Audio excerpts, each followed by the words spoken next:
আমি কারণটা বুঝতে পারছি না মা।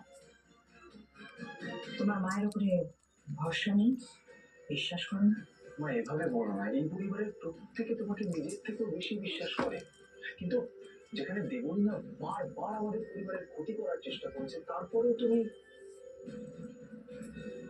আয়ুষ, ধরে নাও যে আমি আমি বাধ্য হয়েছি ওকে এখানে রাখতে। বাধ্য হয়েছো তুমি? তুমি কেন বাধ্য?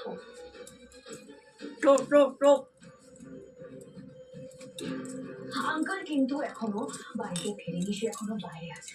আমার লোকজন আঙ্কেলের উপরে কড়া নজর রেখেছে।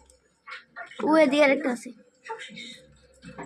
তোমার বাড়ির ছোট বউ এখন হসপিটালে, তাকে কি জানিয়ে দেবো যে তার গর্ভের সন্তান মৃত?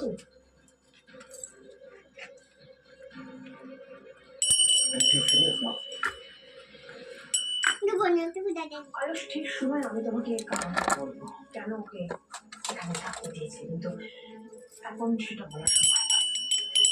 শুধু তোমার মায়ের উপর ভরসা রাখো, বিশ্বাস রাখো। তোমার মা কোনো ভুল করবে না।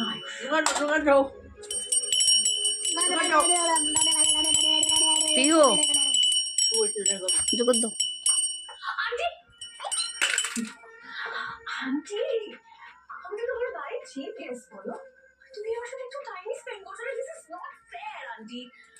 তোমার যা প্রয়োজন সেগুলো